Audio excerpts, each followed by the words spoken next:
All right, did everybody enjoy the movie? It's a beautiful movie.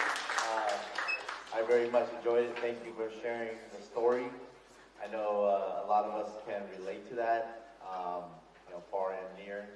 I was born in 1979, just towards the end of the killing field, so there's always questions in my mind too. So thank you for bringing that to light, and I know you have a lot of maybe a couple questions from the crowd. So without further ado, Dr. Christine Sue and the journey. Prue Laith.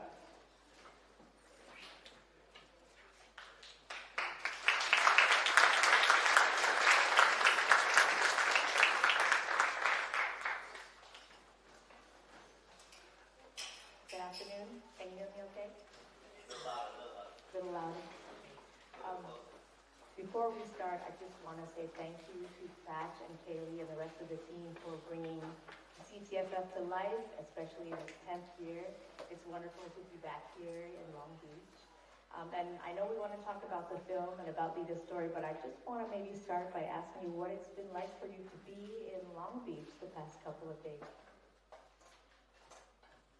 It's been incredible. I have been here before, and it's so lovely to see new faces as well. That I've been welcomed again by so many people. I just can't find their faces. Prue Charles did an amazing interview with me as soon as I landed off my plane after 11 hours. I can't see anyone. Anyway, but I'm just feeling so touched and overwhelmed about the turnout, but also Richard Walden over there, a new friend, and new Yvette, and Val I've just met today, who knew Yvette, who was in the film. They're here, and also Jenny. I can't see you, Jenny. Hi, Jenny, and her son. And Jenny is the daughter of the pilot that we think flew me out.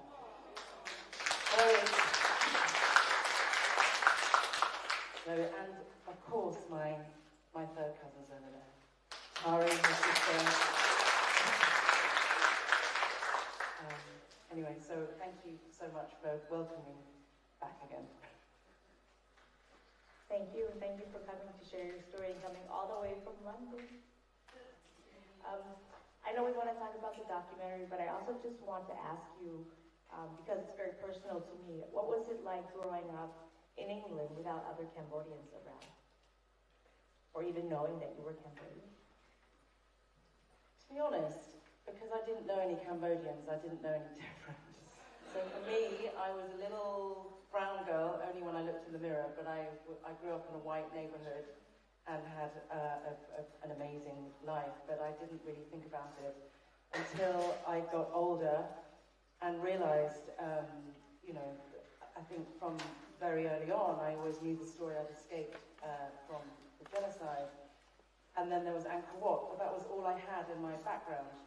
So as I got older, I wanted to understand what that actually meant, and I entered the TV business because I knew I wanted to make a film about Cambodia, share that experience with my friends, everyone. Like, no one knew where Cambodia was in England. There's no connection. You've made a lot of films. Why is this particular film so important to you?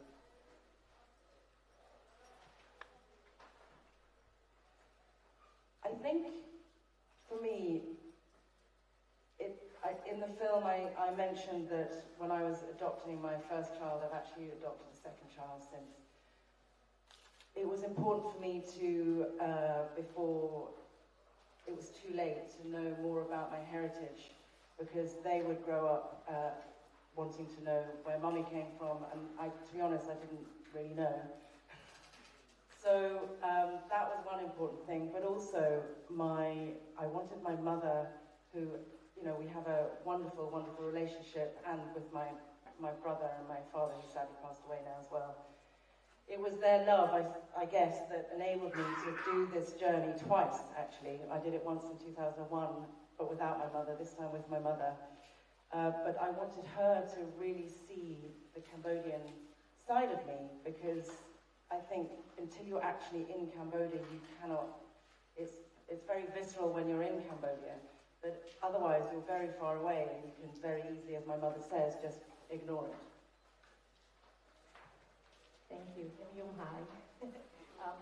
Tell us a little bit about the DNA process and how you got involved with it and where it is now. I mean, I think the film for me is all about hope, and it was the meeting of Ming Sot, who, I mean, as you saw, I was absolutely heartbroken when I had to tell her that we weren't related.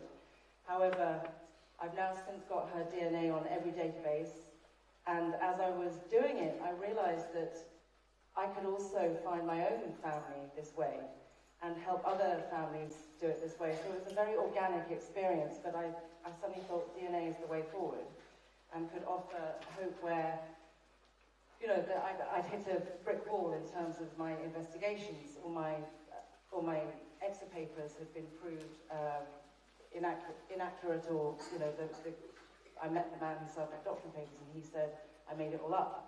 So where do you go from there? And, you know, adoptions since in the early 90s, I've met adoptees who also don't know where they come from and they've got nothing to go on. So DNA suddenly opens up this amazing new world of possibility for families searching. I know there are lots of concerns and worries about DNA at the same time, and, you know, they're very valid. But for me, it was such an important and exciting opportunity, and I wanted to help others reunite with family. Did you know about Sayan from the first film and that he had his DNA tested? I actually, I didn't at all. I know Sayan from the first film. I met him 10 years ago. So it was very moving to see that, and I was so happy for him to get the answer he wanted. I mean, I was crying through most of that anyway. But no, I didn't. So it's sort of encouraging to see that it's not just me, but there are other people wanting to do it. I don't think everyone wants to do it, but there are, so I feel encouraged by that. Is this working? Sorry. I will just share with you that after... Okay.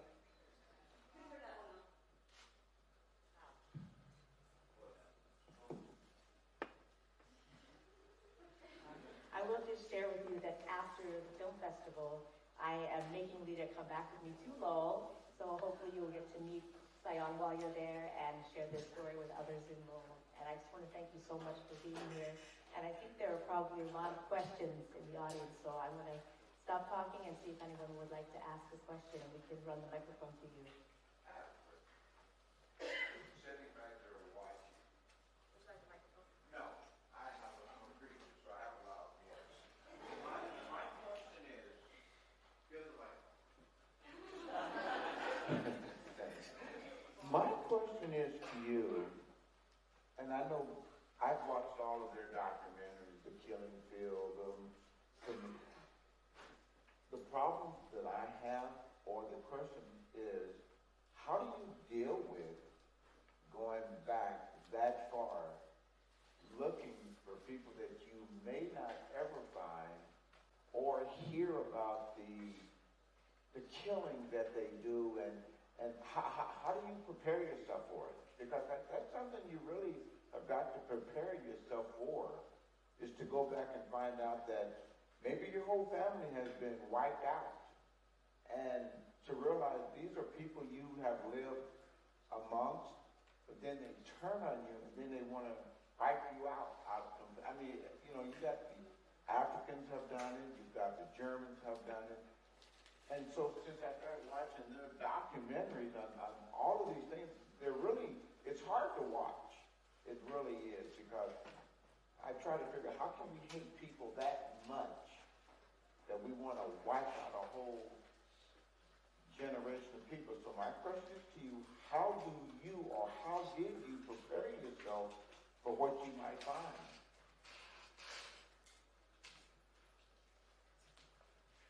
Thank you for that question.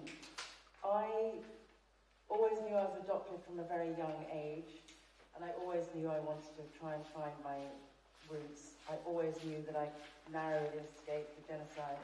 So in that sense, I was always prepared for it. However, I did do counselling before I went, back in 2001, which was the first time I went to Cambodia to search, because I hadn't thought of a lot of questions like what you just said. You know, what happens if you don't find them is one thing, but what happens if you do find them? What happens if they're Khmer Rouge? What happens there, you know, if they want to come and all live with you? Or, you know,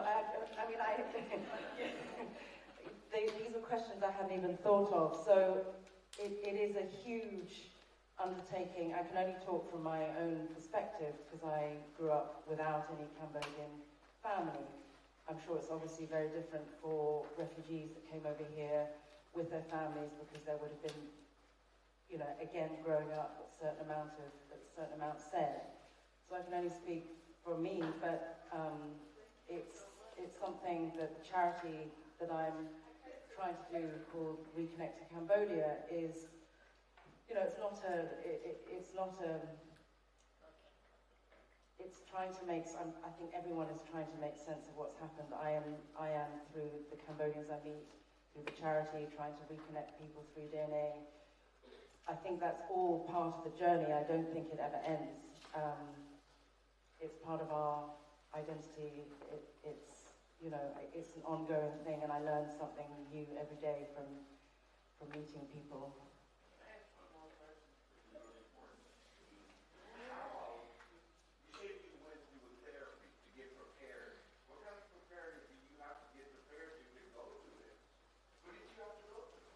Well, it was what do they call it? A post-adoption counsellor.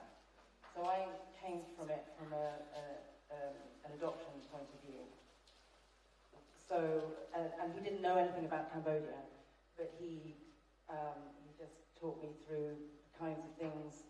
You know, I suppose it was managing expectations, trying to manage my expectations, but nothing can prepare you for what I experienced.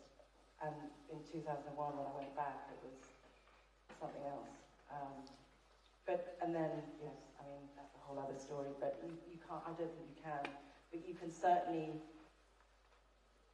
think about it. And then what we do for the charity is I think it's important that you do think about it. I mean, I'm not a counsellor, but we hope to provide services that if you do want counselling, you can do it. You know, we just help facilitating that journey. But it's a huge thing, and it's very different, I think, for everyone. Other questions from the audience?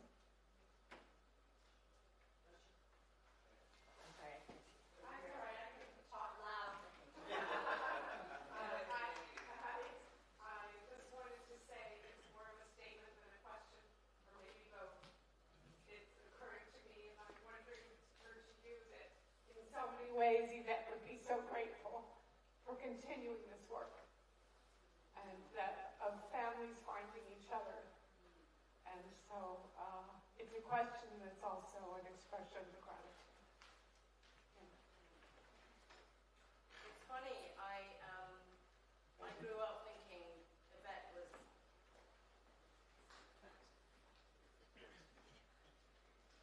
I have grown up with Yvette being my fairy godmother figure in my life. So, I mean, I don't know whether it was subconscious or I mean, I don't know if I didn't think about it. That's what I'm trying to say. But thank you for saying that. But I think, you know, she was always this shining beacon, and from everyone I met that knew her, she was always trying to help. And her memoirs is amazing. And she was always talking about helping these children, and, you know, I want to, I mean, thank you for saying that. I didn't think about that, but... Other questions?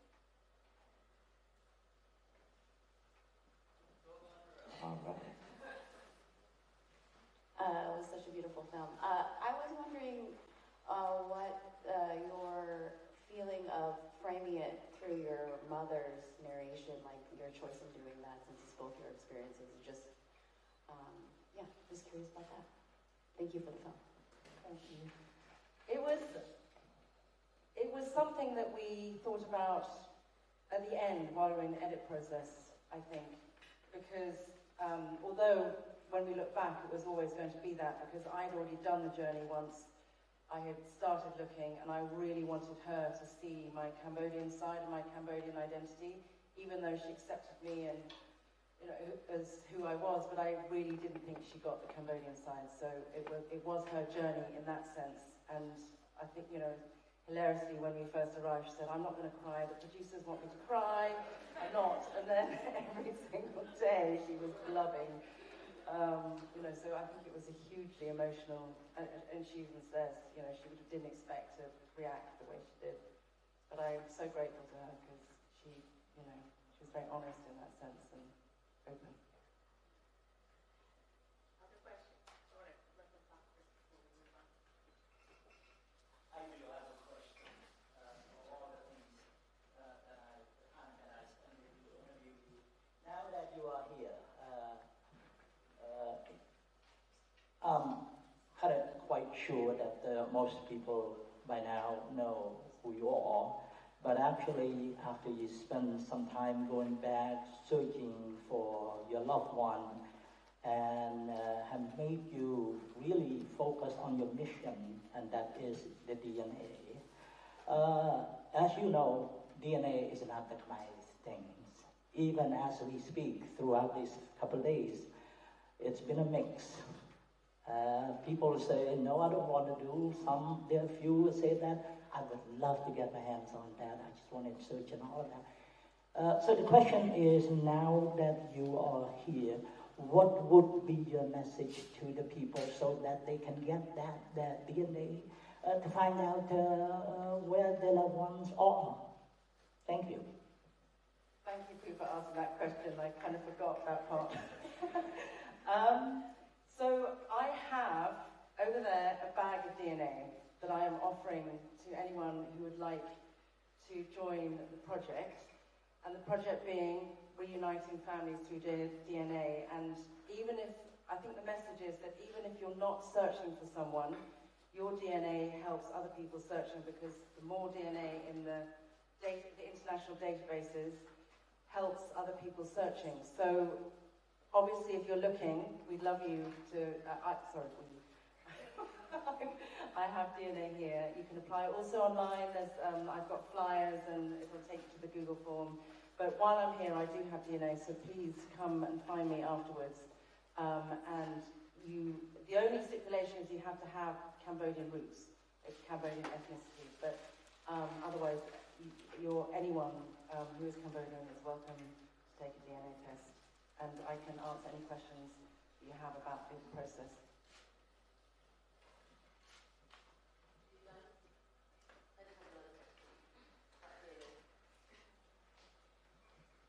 Sorry, stop. Hi, Lida. So if you've already taken a test, maybe not by MyHeritage, is it MyHeritage? Yes, it's MyHeritage. If you've already taken a test from another DNA database, can you merge it with MyHeritage, or does that make a difference? Absolutely. So there are 4 main databases internationally. There's MyHeritage, Ancestry, 23andMe, and Family Tree DNA. They're all, at the moment, Family Tree DNA are more China, MyHeritage is more Europe, and then the other 2 are more American. What we're trying to do with Reconnection Cambodia is to our membership then accesses more than one database, and hopefully all of them.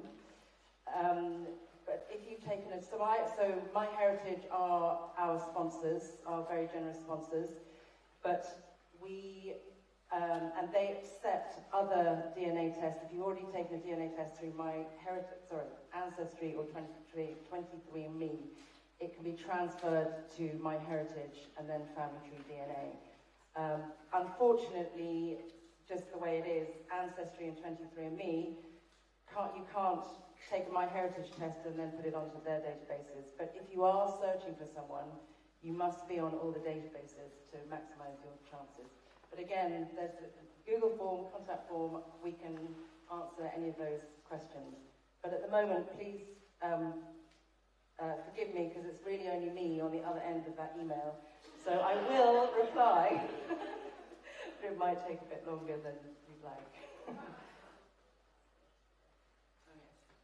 So just to quickly explain the structure, after meeting Mrs. Sott in 2020, I then met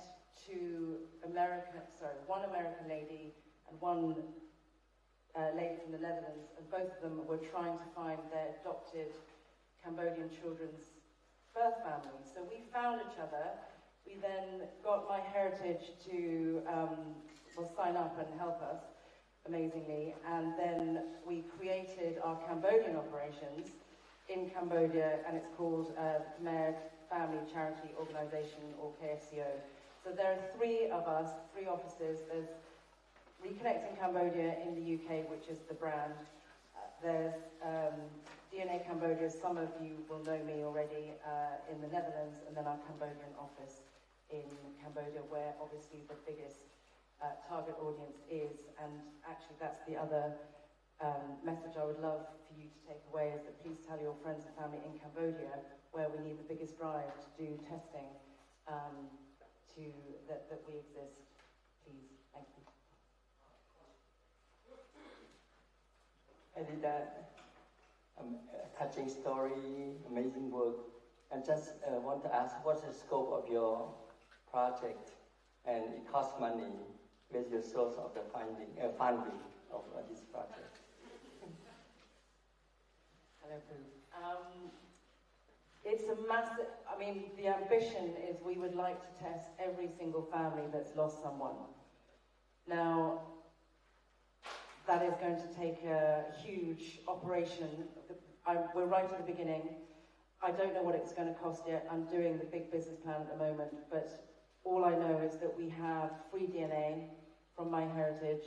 We have lots of Cambodians that have lost family, sadly, all over the world, mainly in Cambodia, and the next plan is just to test, find a way to work out how to test as many people in Cambodia as possible. That doesn't really answer your question. I don't know yet. You're leaving out the budget part. Well, this is where I need help from people like Richard, who, I don't know if you'd like to say anything, but Richard flew the first international plane load of aid to Cambodia in 1979, I think with the help of Dr. Tan. So I need help from people that have done this before, because I just have a dream at the moment.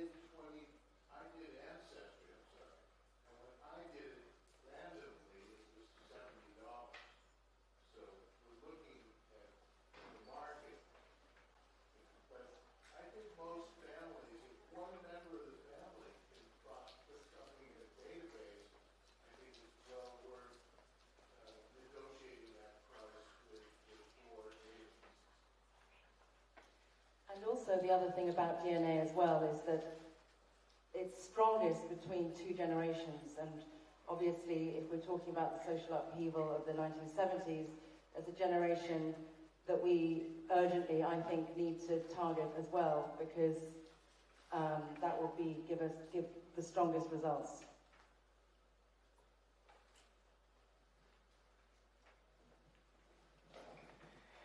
Hi, Lida. Thank you so much.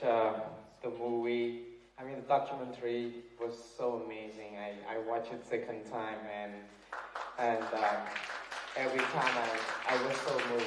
I cried. I haven't lost a lot of family members, but my grandma has lost the entire family. But because my name is Nared Muang, and the last name of mine shares with a lot of folks out there, and people keep asking me if I'm related. Because they lost their loved ones, they've been searching for them, but then I never been able to give them answer. Perhaps I will be one of your client as well for the free DNA, so that people can find their loved one. Maybe I'm related. Who knows, right? So, but that's not really the question. The point is that like folks like Prue, Charles already mentioned,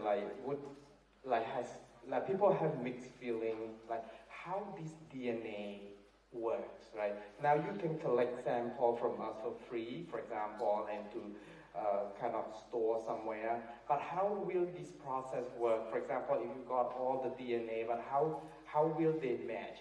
And people would be very interested to know the process and how easy it is or how difficult it is. And does it involve paying more money? Because now it's free, but then in the future, how will would they be expected to pay or something? And that will help a lot of folks. And I certainly will let them know also, like in Khmer, as a former reporter, and people would really love to hear from you in particular. And if you have the opportunity, you will be my kind of person I interview as well for like clarity on this. Thank you so much anyway for everything.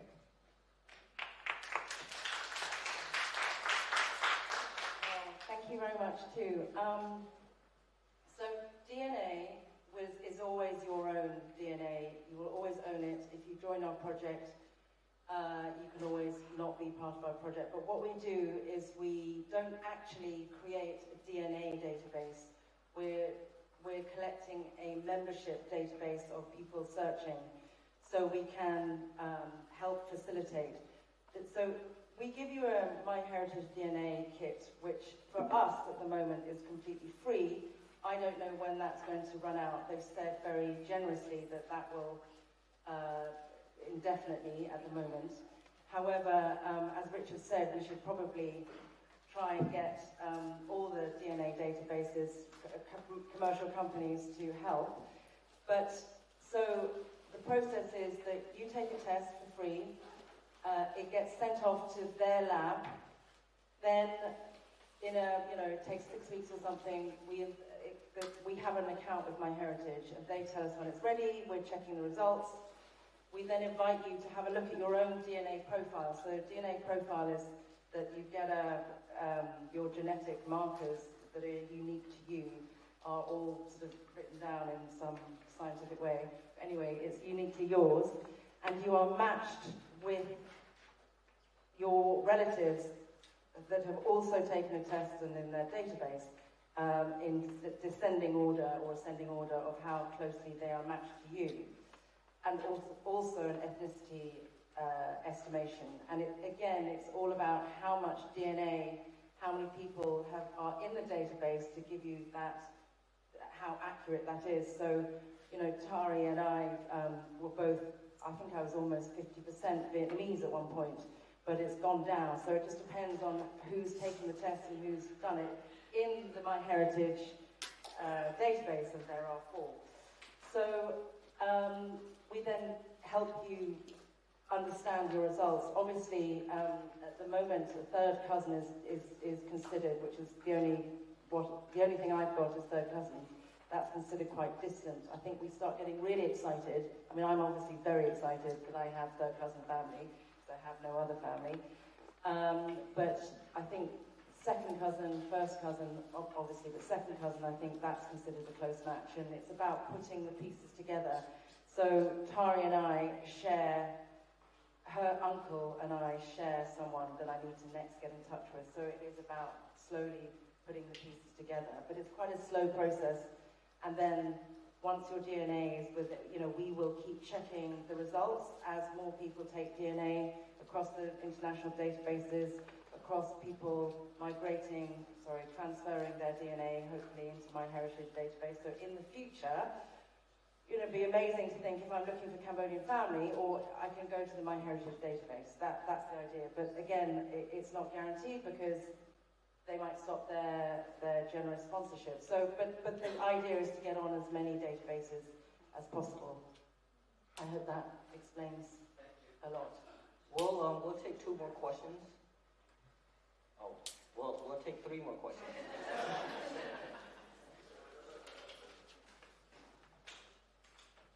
Hello, Leader. That was an amazing movie. Thank you so very much. I'm glad I had my daughter sitting next to me. It was very emotional. Thank you. Leader, I had a question. Have you approached any of the Australian government people? There are 3 universities, 2 in particular, that have Cambodian chair, and they're very proactive in the area of assisting the Cambodian and actually immigrant and refugee communities in general. The 2 universities are Monash and the other one is La Trobe. The third one possibly Melbourne University, and I have a feeling they may have access to funding as well. So do you work in Australia or have you... Haven't got there yet, but yes, I would love to be able to connect, make those kind of connections. Thank you. I'd be happy to give you some Thank you names. very much. Thank you.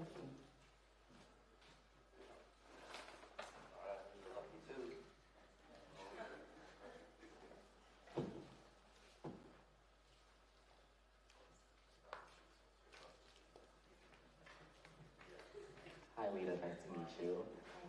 My question is, as a woman raised in the UK, I just wanted to know how it was your first experience in Cambodia, to the culture and everything as soon as you saw it, knowing that you were a Cambodian woman from that point on.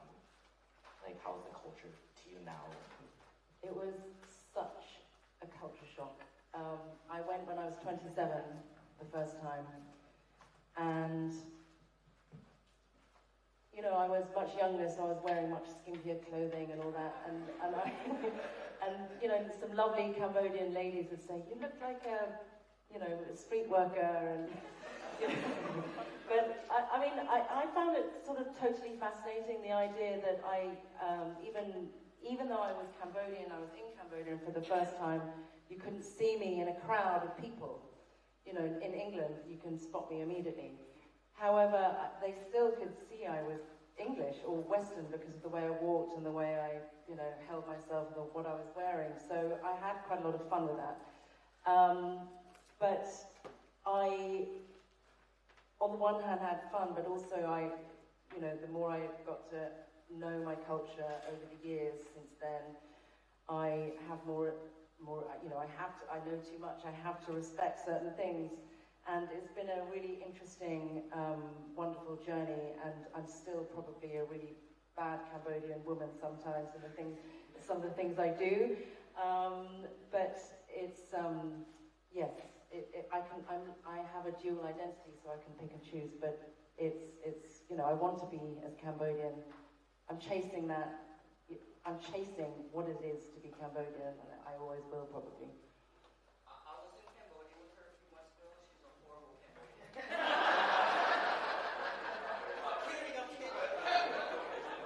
Was that a question, French? Alright, well, alright, last question here. Alright, speaking of horrible Cambodian, so this is more of a concern being raised, and less of a question. So, Soraya and I took a DNA test, and then one of the concerns that we had was that we might be first cousins, right? And so, thank goodness we weren't. We're not first cousins, so we're good.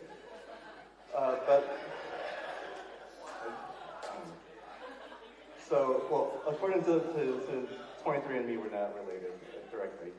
And then the other thing was that, as it turns out, that I'm actually more Khmer than she is. So now she's upset at me, and she's a little more tainted by it.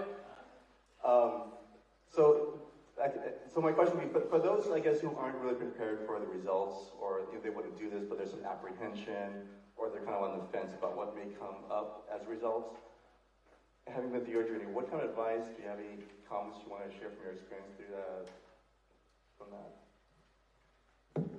As you know, the question right at the beginning, the first question, I think it's you really have to think about what you might find and what you might not be happy with as well, because on the one hand you can find what you've been looking for. If you're looking for a relative, you can find that, but on the other hand you can find out that you're maybe a bit too close than you plan to be.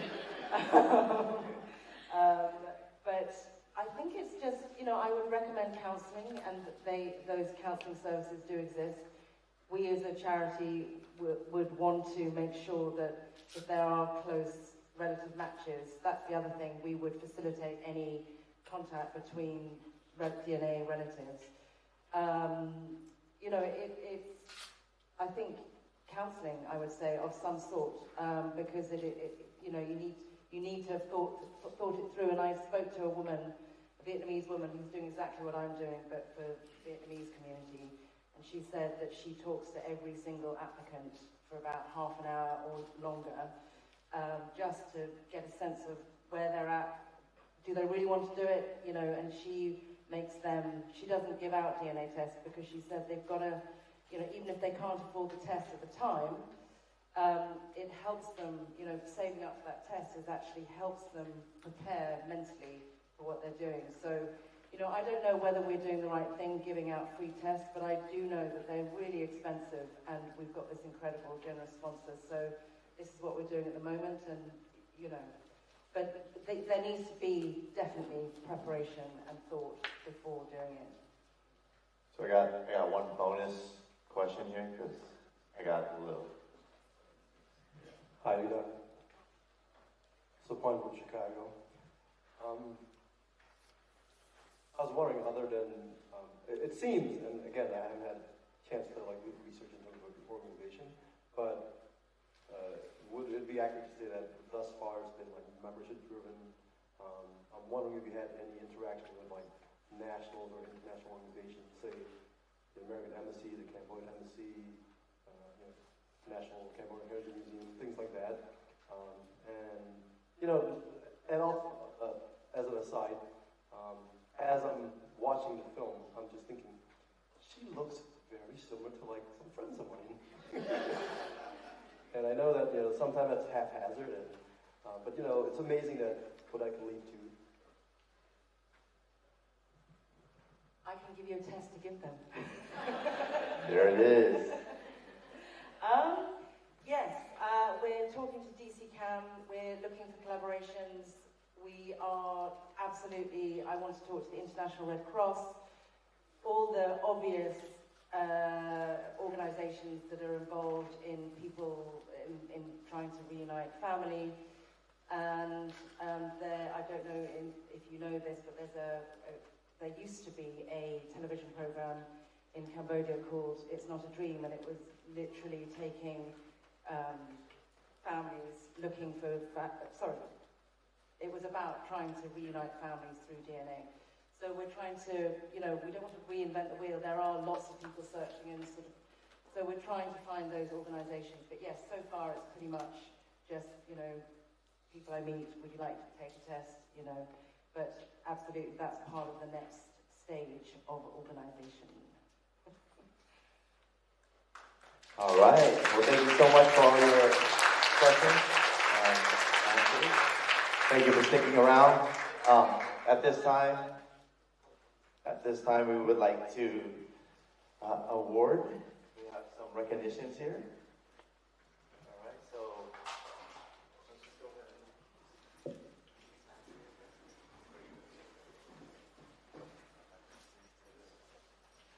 All right. Herman, you know what to do? All right, so just want to go ahead and present to you some recognitions from the State of California Senate, Lena Gonzalez, and also Dr. Sui Saro, which is the councilwoman of the 6th District of Long Beach, which is one of the first Cambodian councilwomen in America, to present you with this recognition for your film. And then we have staff and also Dr. Christine come, and we're going to go ahead and award another. Yes. Christine, come here. Tony, come here. So we're all the Cambodian Town Film Festival committee members here. So there's 3 of us here. I think there's some there somewhere. You guys make some noise. Hello. There's 3 of them there. We're live. You guys are good. We're here. We're live. So on behalf of the Cambodia Town Film Festival, we want to give you this award for Filmmakers Impact Leader for a while. Like I said, I was in Cambodia with her a few months ago, and I'm not being sarcastic when I say she's a horrible Cambodian. I'm kidding. I love you. But we want to thank you for the film and what you are doing for the future generation. So I will let Dr. Christine Sue present you with this.